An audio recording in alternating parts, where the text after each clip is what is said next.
Welcome to the NAIFA Big Ideas webinar. I'm your host, Brendan Burnett, and this month we are presenting Brushing Up on Social Security for Financial Professionals with Vonda Vantil. I think I'm correct in saying that this is the most popular webinar that we host every year for NAIFA, so thank you all for joining us today. Vonda is the Social Security Public Affairs Specialist in Grand Rapids, Michigan, and she has over 28 years at Social Security. Vonda is an expert on all aspects of Social Security and has conducted numerous educational webinars, radio and television interviews and training sessions. And today Vonda will review the 2020 Social Security changes. She'll share the newest online resources and tools available for planning, and as always, review the various benefits. And she is an expert on handling some very complicated questions that you have regarding Social Security, and we appreciate your questions so much. We ask that you type your questions in the question box at the bottom of your screen. You can type those questions at any time during the broadcast, and all questions will be answered during the Q&A towards the end of the webinar. I ask that you not type your questions in the chat box because the questions in the question box will be archived in case we don't have time to get to them today. The chat box will not. This webinar is being recorded, and a web link to the webinar recording will be emailed to you. And hello, Vonda. Thank you for joining us. Hi, thank you so much for having me. I'm so excited to do this. I appreciate you having me every year with this particular group because it's so important. So thank you for let's get started. Yeah, we're ready, right? We are ready. Okay, excellent. So we're going to talk about some things that the financial professional needs to know about Social Security so that obviously you can better assist your clients. Just have to do this disclaimer to let everyone know, obviously we are not affiliated with any professionals that provide legal and investment planning services. We are just here to give you the Social Security information so that you can do your job better. One of the things that I've done this year is I have spattered through this presentation some real life questions that I receive from financial professionals because I think it just helps you understand some of the things that I'm going to talk about a little bit easier. So when you see these, you know that these are real questions that I've already received. I get tons of questions from financial professionals, and I'm always willing to help, and sometimes I think, that's a good one for a presentation. So this is the first one. The question was, so it appears that since my client's spouse does not have enough credits on her own, she has no retirement benefit even though she is 67. And then the advisor said, I thought everyone had a minimum even if they hardly worked. No? Well, the answer is no. There is no such thing as a minimum benefit. You have to be what we call insured in order to get a Social Security benefit on your own record. So if the individual did not have enough credits and was not insured, it doesn't mean they're not going to get Social Security. It just means they're not going to get it on their own record. They might be able to file as a spouse, a divorced spouse, a widow, widower, etc. But to get retirement, you have to work and pay into the system on your own record. As you can see on this slide, you have to make a certain dollar amount to earn a credit. And in 2020, that dollar amount is $14.10 gross to earn one credit. So if an individual has already grossed $5,640, they've already earned their 4 credits for the year. They could make $500,000 and they still have only earned 4 credits. You can't get any more than 4 in a year, which is why it's a minimum of 10 years of work to become fully insured for retirement benefits to get that 40 credits. It could take someone longer than 10 years to get that 40 credits, but it's a minimum of 10 years of work to get those 40 credits. Once you have 40 credits, you are now what we call the worker, and you have options. How do you know if one of your clients is insured for benefits, whether that benefit is retirement, disability, or survivor's benefits? In fact, I just had an email the other day, a 24-year-old young man passed away, and the advisor was like, he has 2 minor children. How do I know if they can get benefits on his record? He's only 24. well, if you pass away and you're only 24 years old, you don't need 40 credits. You only need to work about 3 years to become fully insured at that age. So it does depend on the age of the individual. How you know if your client is insured is you need to get that Social Security statement. Ask to see that statement, because the statement is going to either provide estimates or it's going to say your record shows you only have 21 credits, you need 40 to get a benefit. So the little blue box there is telling you that unfortunately we're not mailing those statements out to everyone any longer. We used to send them every year and you'd get them a few months before your birthday. We aren't doing that any longer unless your clients are 60 and over and don't have a My Social Security account, then they will get it in the mail. So if you're like, well, I know some people get it and some don't, that's why. So if they have a My Social Security account, they're not going to get it in the mail. If they don't have a My Social Security account, if they're 60 and over, they will get it in the mail. But I mean, once you have a My Social Security account, you can access it anytime you want. So clearly, we want to encourage all of our clients to create My Social Security accounts so that they can access that statement anytime they want. Again, once your client has 40 credits, they are what we call the worker, meaning now they have to decide when do they want to start getting that Social Security benefit. This is one of the biggest decisions for an individual to make. This is why I find it so important to educate financial professionals, because I know the public often will go to you for advice. And we at Social Security cannot give advice. All we can do is provide numbers. So they're going to often go to that financial professional and just ask for some guidance. So I just thank you for attending this webinar to learn a little bit more about this information.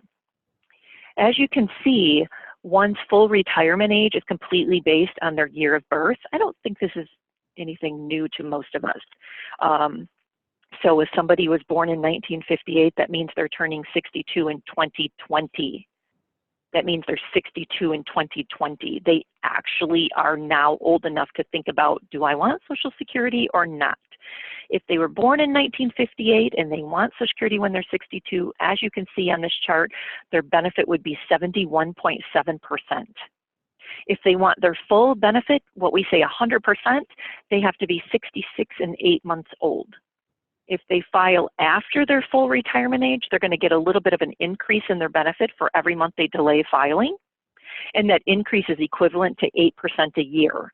So again, if your client was born in 58, but they're like, I'm going to wait until I'm 70, well, then they're going to get an additional 26.67% added on to that full benefit. Let's take a look at this chart, which kind of helps it's a little bit better visual, I think. So this is an example of somebody who was born between 1943 and 1954. Their full retirement age is 66. So look what happens if they file before the age of 66. That benefit goes down. Their maximum reduction is 25%. So if they filed at 62, they would be getting $750 instead of that full $1,000 in this example, 25% cut. Obviously, in between 62 and 66, the benefit goes up for every month. You're a little bit closer to that full retirement age. Again, if they delay filing after their full retirement age, their benefit goes up slightly. And again, it's equivalent to 8% a year, but it is monthly increments. So everything is based on the month. Everything's monthly. A monthly reduction if they file before their full retirement age, a monthly increase if they file after their full retirement age. So a couple things. We want to make sure your clients understand that if they do file before their full retirement age, it is a permanent reduction in their benefit. Obviously, a little bit of an exception if they're working, but for the most part, it's a permanent reduction in their benefit. In addition, if they want to get a benefit before their full retirement age, they need to be retired, quote unquote retired. What that means is they're making under the annual earnings limit. So in 2020, that annual earnings limit is $18,240. So if your client wants to get a benefit before their full retirement age, permanent reduction, and they need to be making under the $18,240. Now I'm going to talk about that $18,240 in more detail in a minute, so hang on to those questions. But I just want to point out those two things right now that are important for your clients to know. Permanent reduction, and you need to be retired making under the limit. Otherwise, we would hold $1 for every 2.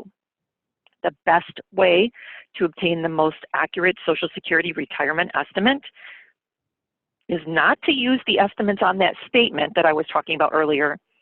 It's to have your client use the estimator, okay? The estimator allows the client to do what-if scenarios. So your client needs to put in their social security number, their date of birth, and then they can also say, okay, well, what would I get from Social Security if I retired at this age? You can do different scenarios. So this is an example. If you look at this chart, the bottom 3 rows that are not in that red circle, those are automatically generated. And those are basically the same as what's on our Social Security statement, if you will. So those 3 assumptions are assuming, okay, your client's going to work until they're 62, they're going to work until their full retirement age, and they're going to work until they're 70. Now we want to go in and say, okay, well, what if I retire at the age of 58? What would I get from Social Security? What if I retire when I'm 60? What if I retire when I'm 65? You can just go on and on and on with different scenarios. This is a tool that anyone can use. In other words, you don't need to register to use it. You don't need a username and a password. Anyone can use it at any time. And it's right on our homepage. You just go to socialsecurity.gov and click on the tile in the middle page of our page. It's called Retirement Estimator, and you just click on that.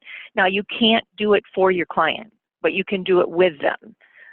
You can assist them. Obviously, you can let them know about it, because that's how you're going to get the most accurate estimate.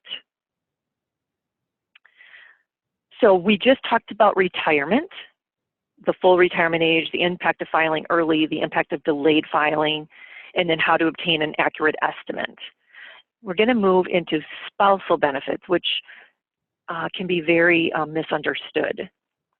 So first of all, spousal benefits are a legal marriage. So you could have clients where the man files on his wife's record, you could have a wife filing on her husband's record, or you could have a same-sex marriage couple filing on each other's records as well.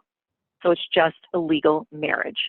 However, the only time you're even going to file as a spouse is if you can get more money. That's the only time someone is even going to file for spouse's benefits, is if you can get more money.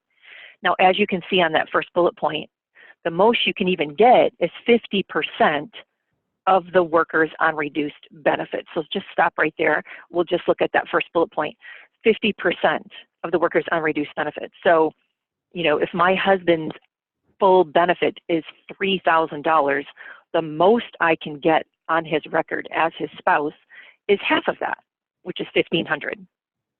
That's the most I can get on his record, is half of that, which is $1,500.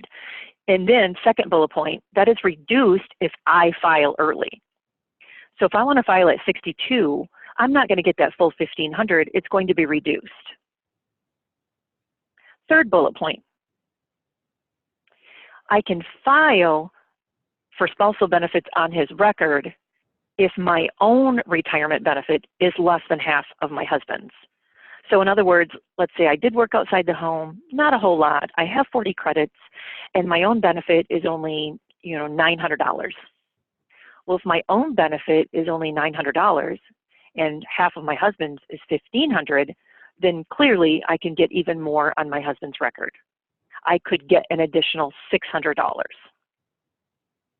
Again, that would be reduced if I filed early, but that's how that works. $900 on my own, half of my husband's is $1,500, so that gives me an additional $600 that I can get as a spouse.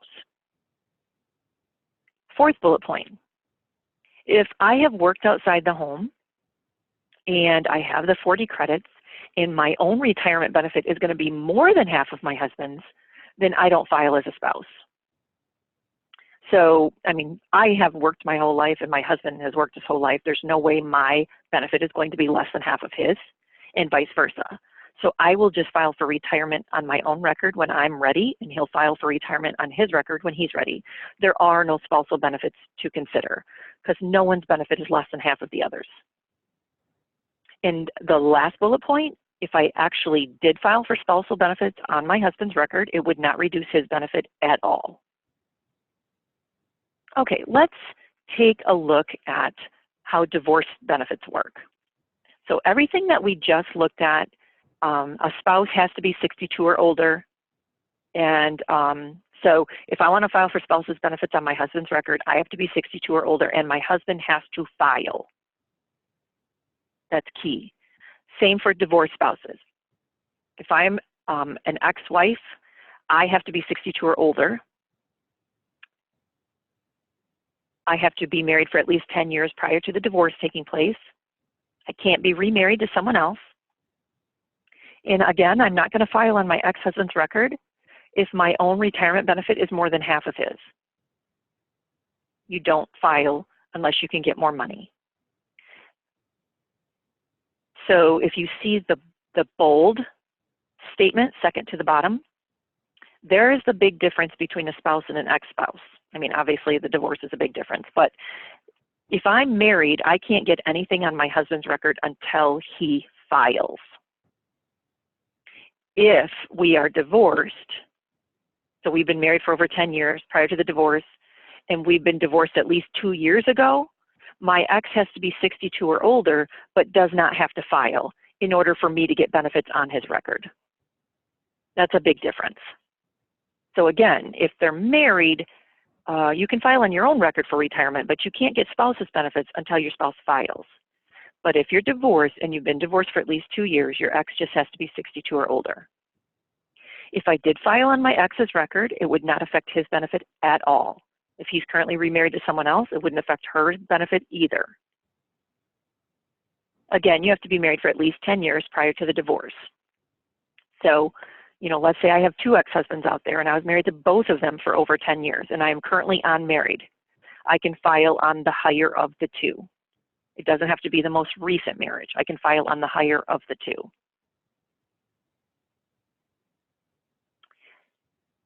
So this is a good visual to kind of explain the 50% of the unreduced benefits. So as I mentioned earlier, a spouse's benefit is 50% of the worker's unreduced benefits. So let's say this is my husband and his full retirement age is 66 and his benefit at 66 is $1,000. I'm his wife. I would be eligible for half of that, which is 50% of that $1,000. What if my husband filed when he was 62 and he's actually getting $750 a month? I don't get half of that $750. I'm eligible for half of that $1,000, which has been reduced if I file before my full retirement age. What if my husband filed when he was 70 and he was getting that $1,320 a month? I still only get half of that $1,000.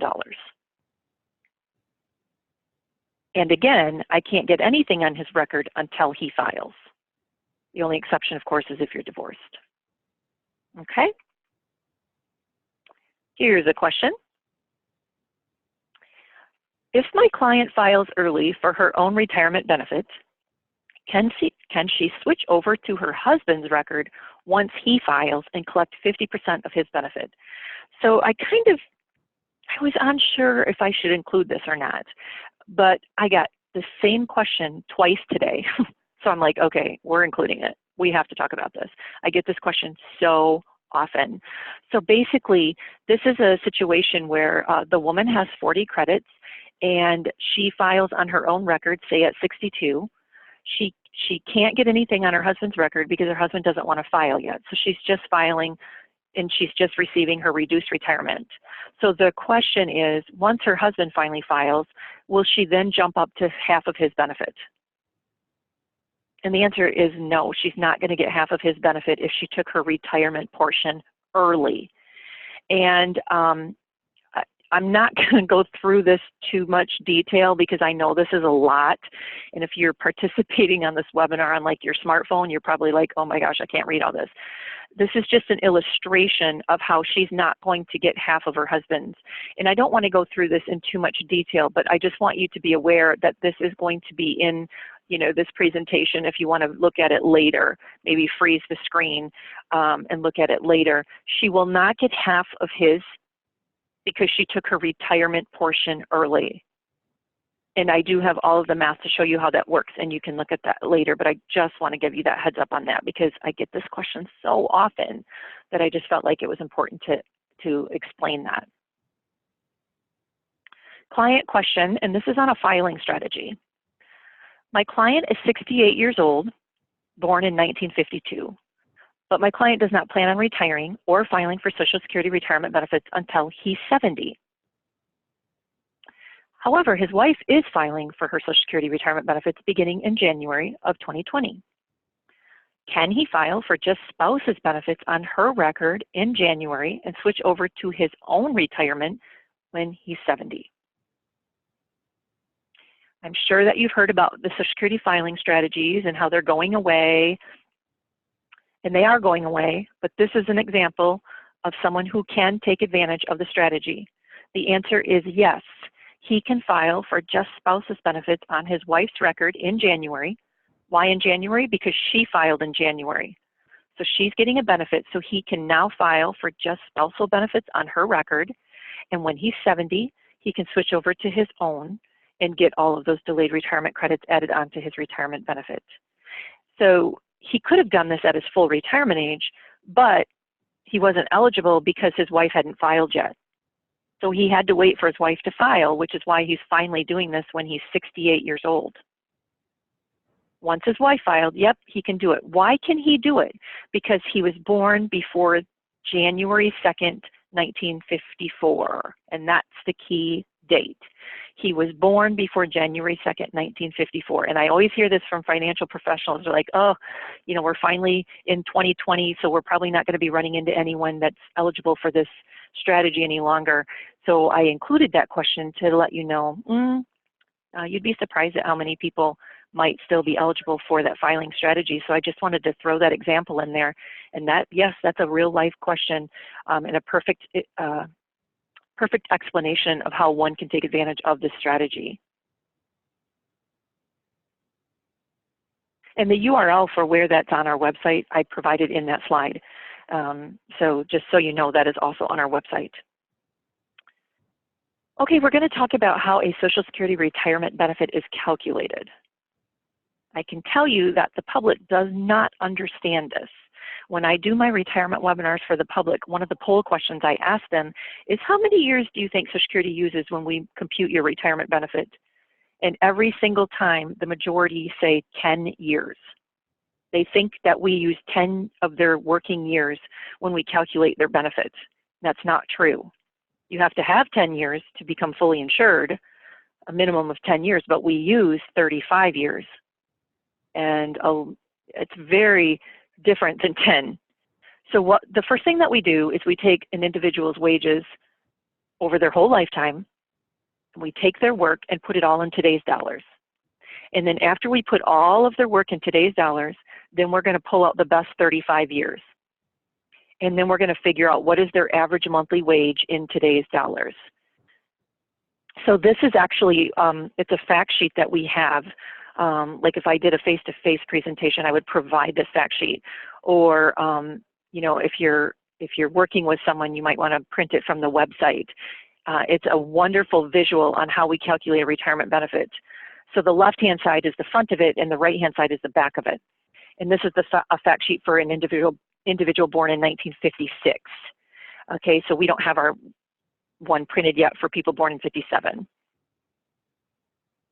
I'm sorry, that's not right. We don't have the one printed for people born in 58 yet. So basically, it's the same concept. It's a visual on how we take an individual's wages and put them in today's dollars. And my example there is 1991, because I started working at Social Security in 1991. So let's say I made $10,000 in 1991. Well, we're not going to use $10,000 when we're trying to figure out my highest 35 years. First, we have to put that $10,000 in today's dollars. So the index factor for 1991 is 2.23. So we take that 10,000, multiply it times 2.23, it comes to $22,300. If that's one of my high 35 years, then it's going to be used. If it's not one of my high 35 years, it won't be used. Maybe I didn't even work for 35 years, then it's obviously going to be used. Because remember, you don't have to have 35 years, you only need 40 credits. But we use 35 years. So if you have a client who only worked, say, 15 years, we're going to use all 15 years they've worked and paid into the system, but then we have to use 20 zeros because we have to use 35 years. So obviously, anytime we have to use a zero, it's going to bring their average monthly wage down slightly. So this is, again, this fact sheet is available on our website. You see the URL there, and we have it for different years of birth. And it's just a wonderful way to explain how we calculate a retirement benefit. So here's a question on someone who is working and collecting Social Security at the same time. The question, my client's 72 years old and still working part-time as a registered nurse. She's receiving Social Security benefits, and she's also paying into Social Security. She wants to know if she will receive more Social Security since she's paying in. Great question. Get this question all the time. So, you know, this is an example of somebody who's obviously collecting Social Security benefits. I mean, she's 72, but she's still working and, you know, pumping into the system. So she's like, hey, am I going to get more money since I'm paying in? And the answer is maybe, maybe not. I don't know. However, we will recalculate an individual's benefit every single year that they continue to work and pay into the system. So the reason I don't know if she's going to get a higher benefit is because I don't know her work history. But if she has any zeros used in the computation, obviously this part-time work would be a high year for her. We'll drop a zero, add in this previous year, and recalculate her benefit. And she will get that increase from January and continuing. So let's say this was 2019 that she worked part-time. Probably around August or September, October, we'll get to recalculating her benefit. And if it did increase her benefit, we're going to give her a back paycheck from January to the current month, and then she'll get that increase from that point on. It is done automatically. The next thing we're going to move into is survivor benefits. So we just talked about, you know, retirement benefits for the worker. We talked about spouses benefits, divorced spouses benefits, you know, the calculation of a benefit, and then the filing strategy, of course, for somebody who was born before January 2nd, 1954. Now we're going to throw in another little monkey wrench in there, if you will, is what happens if you have a client who is both someone who has worked outside the home, they have that 40 credits, but they also are a survivor, a widow or a widower. What kind of benefits are payable to them? So survivor benefits are payable as early as age 60. So that second bullet point there, so that's different than a spouse. Remember, a spouse can get benefits as early as age 62, but a spouse's benefit is when they're both living. A survivor benefit is when the worker passes away, that surviving spouse could file on their record as early as age 60. But if they file at the age of 60, they're only going to get 71.5% of whatever the deceased full benefit is. So if you see that first bullet point where it says you get 100%, that's an example of you get 100% of whatever the deceased was getting at the time of their death, and the widow or the widower that's filing is at their full retirement age. So let me simplify this. Let's say my husband and I are in our 70s, and his benefit is $3,000 and my benefit is $2,000. And my husband passed away. Again, we're in our 70s. He passed away.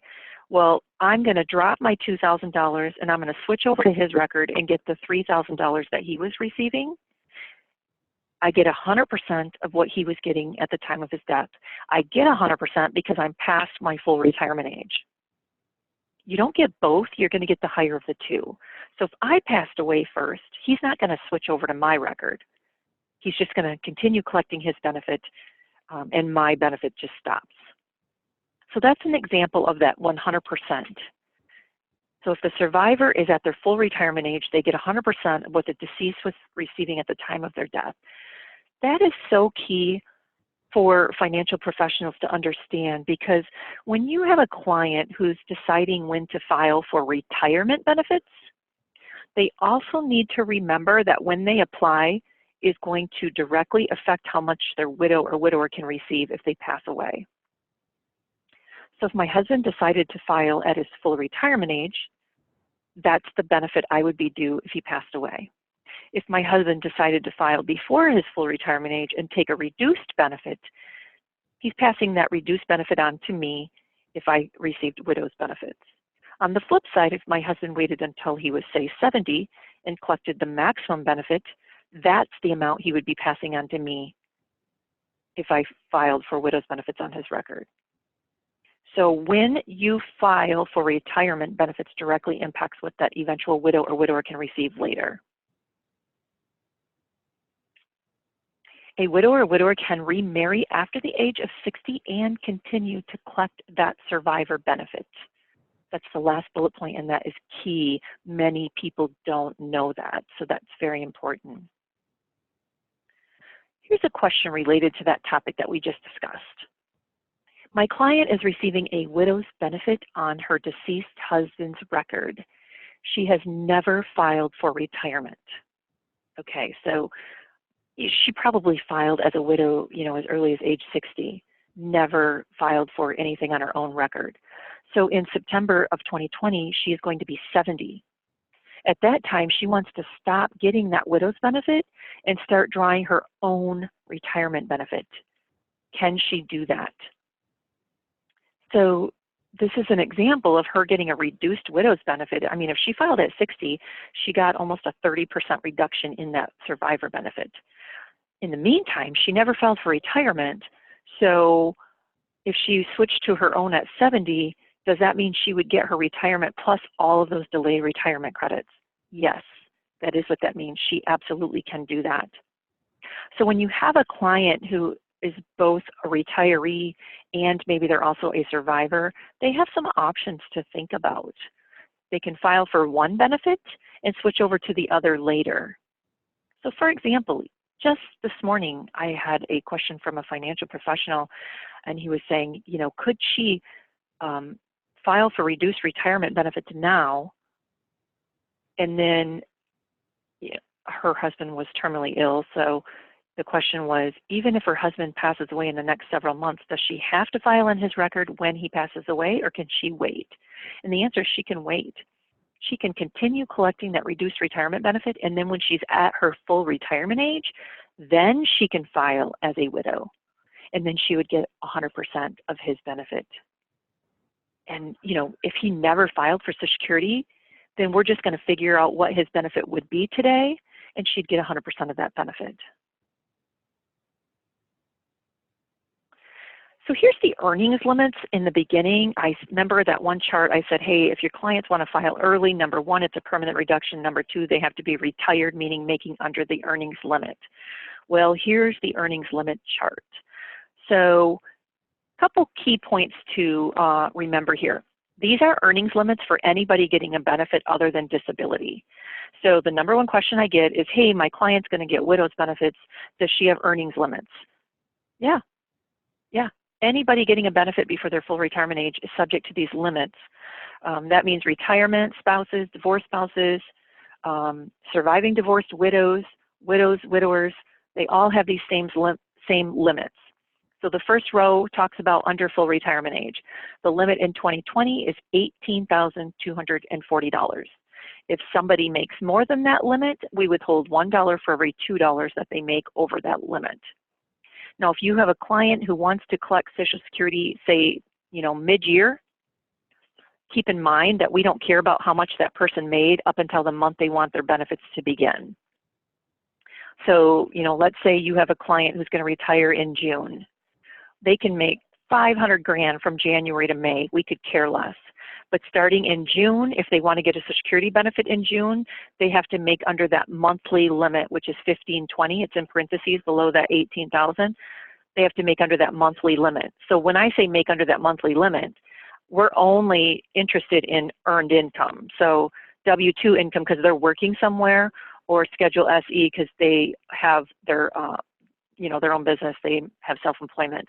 We don't care about pension income, IRA, 401k, dividend income, casino winnings, lottery winnings. We don't care about any of that. But if your client retires, but now they're working somewhere else, now we do need to know how much they're making per month. They can make $1,520 from June through December and get Social Security at the same time. If they make more than that, then they're not due a benefit for that month. That's 1 year, the first year that your client files only. Every year after that, it's a yearly limit. $18,240 for the year. If they make over that, we withhold $1 for every $2 that they make over that limit. Now the bottom row talks about the month they turn full retirement age, there is no limit. That's key. The month they turn full retirement age, they can make as much money as they want and get their Social Security at the same time. The middle row talks about the 1 year, and it's the year they turn full retirement age. Okay, so again, the month they turn full retirement age, they can make as much as they want. But for the month prior to that, they can make $48,600. The easiest way to understand that is to look at my example under the $1 for every $3 box. If you have a client who's turning full retirement age in June of 2020, they can make $48,600 from January to May and get a Social Security benefit starting in January. And they will have a 5-month reduction. A lot of people do not understand that, so I just want to make sure you do. Question, my client already filed for Social Security retirement benefits, and the company he retired from wants to hire me back at a much higher salary, around 400 or around 100K. He's 64 years old and he's been getting benefits since he was 62. So what can my client do? So again, this is somebody who filed when they were 62. They're getting this amazing job offer and they don't know what he can do. So nothing, he's already getting benefits. Can he withdraw his application? He'll have to pay Social Security back what he received. Can he just go back to work? Social Security will do the $1 for every $2 withholding. Or can he go back to work and make as much money as he wants? The answer is number 3. He can't withdraw his application. Number 2, he cannot withdraw his application. Why can't he? Because you can only withdraw within 1 year of filing. And he's already been getting benefits for 2 years, so he cannot withdraw his application. Number 4, that's not correct. He's not full retirement age, so he can't make as much money as he wants. His option is number 3. He can go back to work and we'll just do the $1 for every $2 withholding. Now, if he's going to make $100,000, that's immediately going to put him in what is called work suspense. He just won't get a benefit because he's making too much money. Once he turns full retirement age, his benefits will kick in because he can make as much as he wants. I'm going to quickly go through the next few slides, and then we're going to turn it over to questions. So if I'm skipping, I apologize, but we want to make sure you have your time as well. We send 1099s every year in January, and your clients need that 1099 to determine if their benefits may be subject to taxation. Some of your clients might have to claim 50 or 85% of their benefits as income on their tax return. Social Security is not Medicare, but we do all of the enrolling and disenrolling in Medicare. So we are the agency that enrolls your clients in Medicare Part A and Part B. A is the hospital, B is the medical, and B is the portion that they pay for. And in 2020, it's $144.60 a month for Medicare Part B. We do not get involved in Part C or Part D.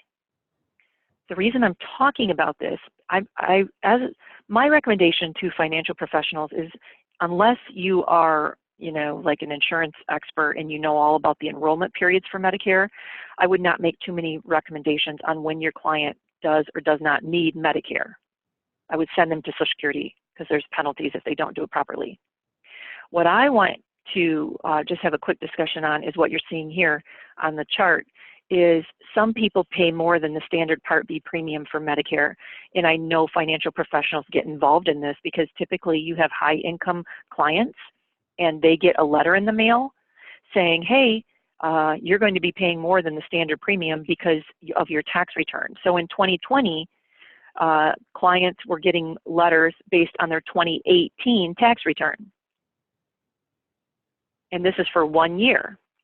They have to pay an increased Part B premium per person. This is a question I just got recently from a financial professional. I have a client, recently retired. He was earning about $425,000 a year. He was required to pay about $500 a month in Medicare.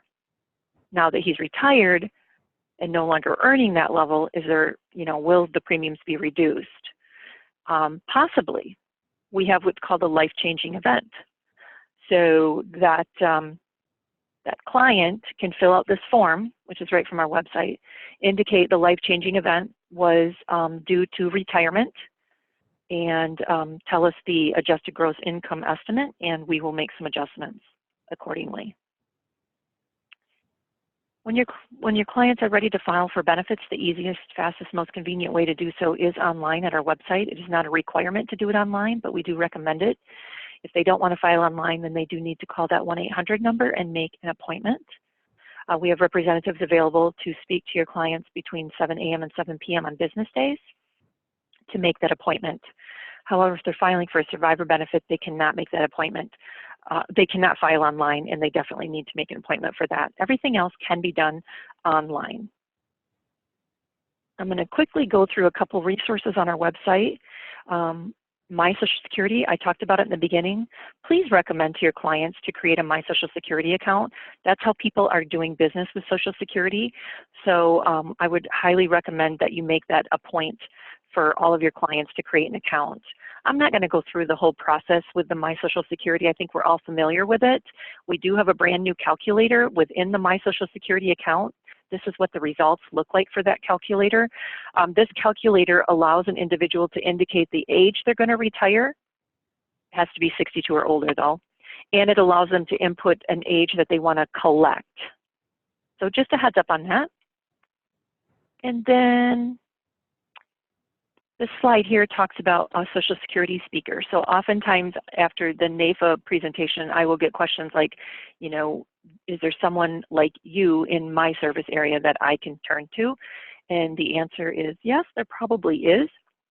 If you do want a Social Security speaker, you go to our website and fill out the Ask for a Speaker form, and someone will contact you. I can't guarantee that we're going to fill your request, but you certainly can ask for a Social Security speaker. And every area is different. So I'm in Michigan, which is the Chicago region, and we do presentations, but obviously we can't do them all. We do have like a minimum number of attendees and need to know, you know, who the audience is, etc. So I just wanted you to be aware that that is on our website where you can ask for a Social Security speaker. And yeah, that's me giving a presentation. And I use that photo because it doesn't have to be some fancy place. People are just sitting at tables and chairs and listening. So that's me on the left. I am a public affairs specialist for Social Security. That is my email address. That is my direct phone line here. So if you are a CFP, which is a Certified Financial Planner, and you attended the webinar, Social Security is a sponsor for 2 CFP credits. So I certainly can give you 2 CFP credits for attending today, but you do need to email me and give me your name and CFP ID number, and I will submit that for the 2 credits. Unfortunately, that's the only thing we are a sponsor for is CFP credits. My contact information on the left is for you, the professional in the community. I have the utmost confidence that you're not going to share that information with your clients. I cannot possibly answer all of your clients' questions. It is just for you, the professional in the community. And again, I service Michigan, but I'm sure there's someone in your service area that can help you as well. And if you can't locate them, or you just would rather just ask me a question, that's totally fine. Just send me an email there. Your clients obviously use the information on the right when they're when they have Social Security questions, need to make an appointment, you know, that type of thing. So Brendan, I'm going to conclude this slide as the end, and we'll open it up to questions if you're ready. Thank you, Vonda. I am ready, and we already have quite a few questions, but there's still time to get your questions in if you'd like to type those in the question box on the bottom of the screen. Our first question from Randy: if you are a senior parent with kids that are 8 years old, should you take Social Security early in order to get the child benefit? That's a great question, and that's actually one of the slides that I took out because I had to, you know, whittle it down a little bit. But yes, that is something that you need to think about when you're helping your clients make that decision on when to apply, because when mom or dad files for retirement, one of the things we ask them is, do you have any children under the age of 18, or do you have any children that were disabled before the age of 22? If they say yes, then that child is due 50% of mom or dad's full retirement amount, 50%. So that might make them decide, okay, I'm going to file at 62, even though I'm getting a 20% reduction. My child gets 50% of my full until the age of 18. So yes, that is definitely a benefit payable and something that you need to consider. And the next question from John, what about spousal benefits? If the spouse passed away before FRA, say even as early as the age of 61? Yes. So that is a great question. So let's say, my husband passed away at the age of 50, okay? And I'm also 50. Obviously, there's nothing payable to me on his record as a widow other than the lump sum death payment of $255. There's nothing payable to me on his record until I'm 60.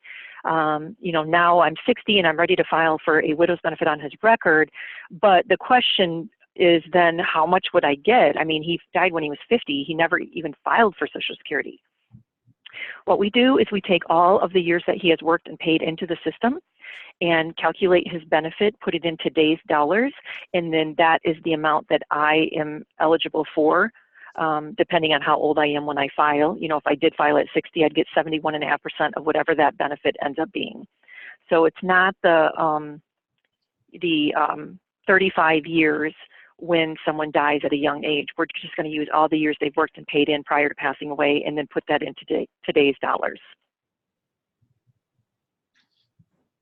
And our next question is from Charles, and I'll handle this one. The question is, can I download and save this presentation?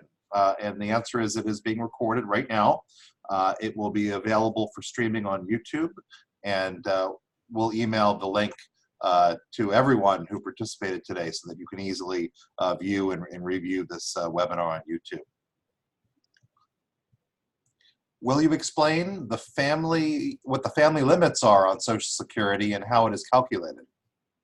Yes, so there is what's called a family maximum. And so basically what that means is we have an individual's full retirement amount. Let's say that's $3,000. And then the family maximum is typically around 150 to 180%. So let's say the family maximum is $5,000.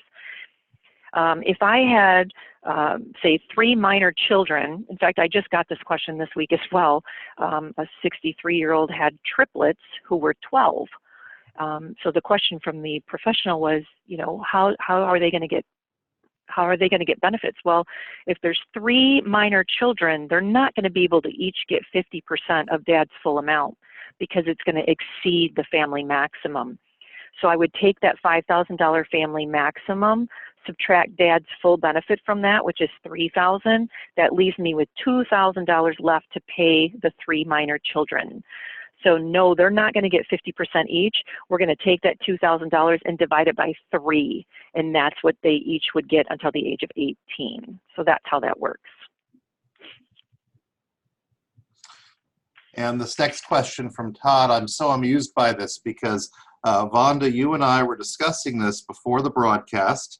In the abstract, we were talking about all the moving pieces and moving targets that impact the future of Social Security. And I'm going to preface this question by saying, Vonda, we know that you're not a member of Congress. We know that you are a civil servant, so you don't make policy. Is that correct? I'm not that big of a deal. You are absolutely correct. But that being said, Todd would like you to talk about Social Security viability over the years to come, and what are your recommendations for fixing Social Security? Not sure if you can answer the second part, but I'll throw that out to you. Sure. Well, I love that question, and I get it obviously quite often. So the first thing I usually say to financial professionals is help your clients understand that they're not going to want a to make a decision on when to file for retirement based on fear that they're not going to get Social Security benefits. That's not a very good reason to file. You know, we often hear people say, oh, I'm going to get it as early as 62 because it's not going to be there for me. You know, that's not going to be a good reason to make that decision, because Social Security, you know, is solvent until around 2034, and then we're capable of paying around 75% of the benefits that we owe.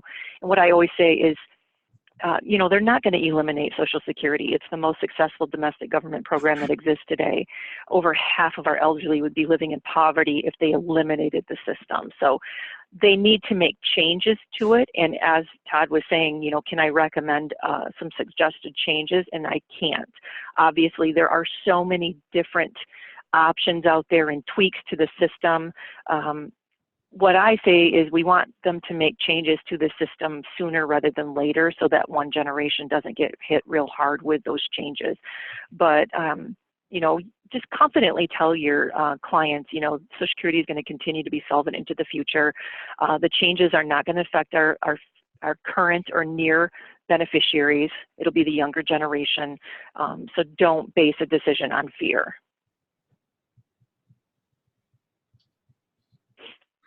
Great. And just going to pause if there's any final questions that our participants, that our audience would like to get in before we close.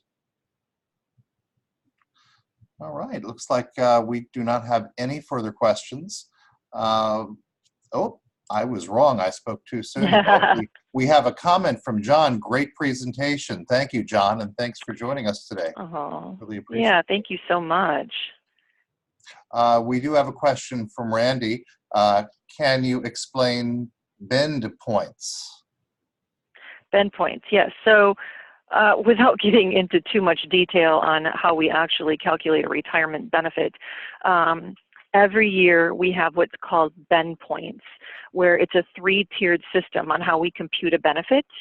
And the bend points are what result in a lower wage earner getting a higher replacement rate than a higher wage earner. So in other words, a lower wage earner, when they find out how much their Social Security benefit is, they're usually pretty happy and excited about that, because it can replace, you know, almost 60% of what they're used to making in a wage.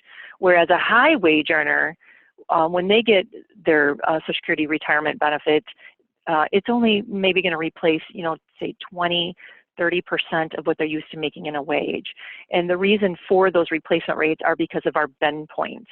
And so they do change every year, and they are available on our website. We obviously don't typically go into, you know, the details on what they are. It gets way too intricate, but it's definitely on our website. And the bend points are especially important to understand if you have any clients that work for a non-covered employer, meaning they don't pay into the Social Security system. Because if you have someone who hadn't paid into the system, but they also have 40 credits, yes, they can file for Social Security retirement, but they're going to be subject to what we call the windfall elimination provision.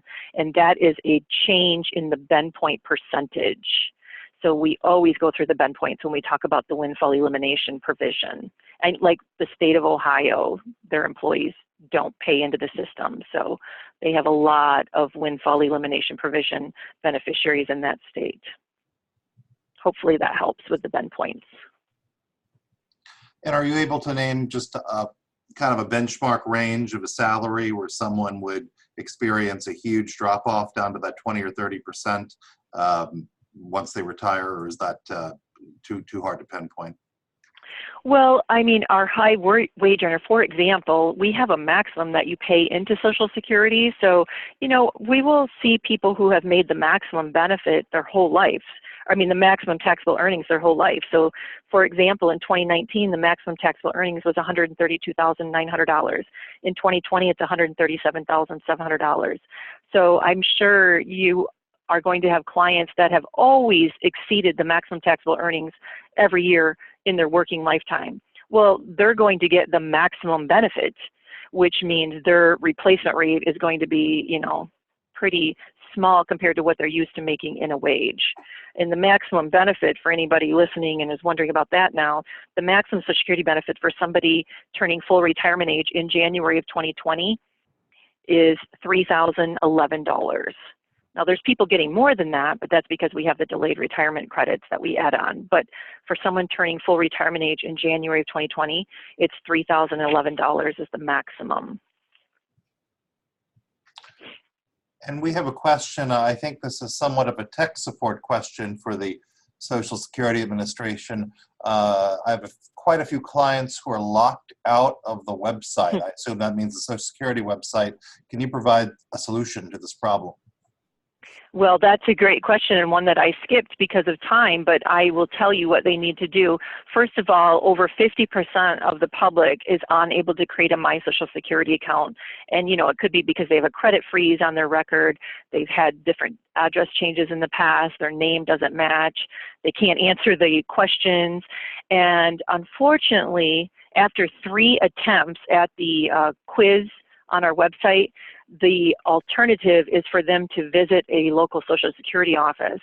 If they visit an office with ID, which as you can see is a driver's license, passport, government ID, if they come into our office with ID, we give them what's called an activation code.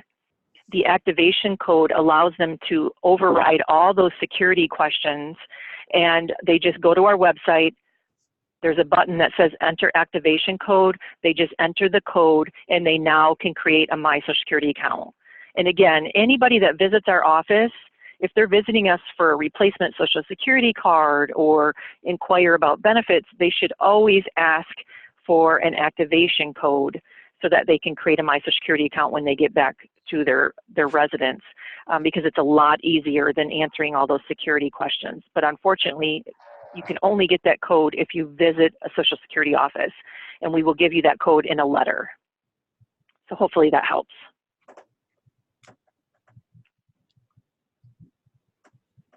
And the question regarding giving Social Security presentations, how does one become a speaker on Social Security? Now, Vonda, I believe that the Social Security Administration has government employees such as yourself to do that, but is there any opportunity for NAIFA members to help the public through giving presentations on Social Security that you know of? Well, I mean, I can't speak for, you know, organizations that speak on Social Security. I can tell you that I'm a public affairs specialist, and there's many of me that service various areas. So my service area is Michigan. I have a colleague in Detroit that handles Detroit, and we have them in Chicago. Not every state has them, but nearly every state has what we call a public affairs specialist, such as myself. However, I can't drive to like our Upper Peninsula or down south on the border, but I have individuals that I will ask to give presentations. So it doesn't have to be a public affairs specialist that gives the presentation. We have a limited budget, and we're very limited as to how much we can travel. So me personally, I do a ton of webinars for education to the public now, but I can't speak for the individuals in your area. But that's why I have this slide here where you can request a Social Security speaker simply by filling out that form. And I can tell you 100% that somebody will get back to you within a very reasonable time frame. It's not always going to be, yeah, we're going to do it, but we will get back to you on that. And that's a good way to find out who a contact would be in your area as well. But if your question is, can you give a Social Security presentation? I mean, I can't answer that. You can't use my slides. You can't use my PowerPoint, but you know, we can't limit what you go out and talk about either. So if you feel comfortable doing a Social Security presentation, go for it. But we're free. You know, we don't charge for our services, obviously. There's no fee whatsoever. And we have a question regarding when this will be available on YouTube. I'm going to try to under promise and over deliver and say that this will be up no later than Thursday, the 16th of January, so that you can view this YouTube video. We had a couple comments to close out here. Joanne wants to thank Vonda for her help. She's very responsive to my emails, and I'm not surprised by that. And Randy says, thank you, one of the best presentations on Social Security. That's all the questions. Oh, yeah. Very nice. Well, That's that's all the very nice. questions Thank that you. we have today, and all the time that we have today also. I want to Mhm. thank Vonda Vantil very much for her annual virtual visit to NAIFA to speak to our members through our Big Ideas webinar series regarding Social Security changes and updates, and taking all of your questions. I want to also thank you, the NAIFA members, for taking time out of your busy schedule to join us today for this presentation. As you can see, Vonda has her contact information up on the screen should you want to follow up with her. And as we just heard, she's very responsive. So this concludes the webinar. And please visit www.naifa.org under events for a list of all of our upcoming Big Ideas webinars.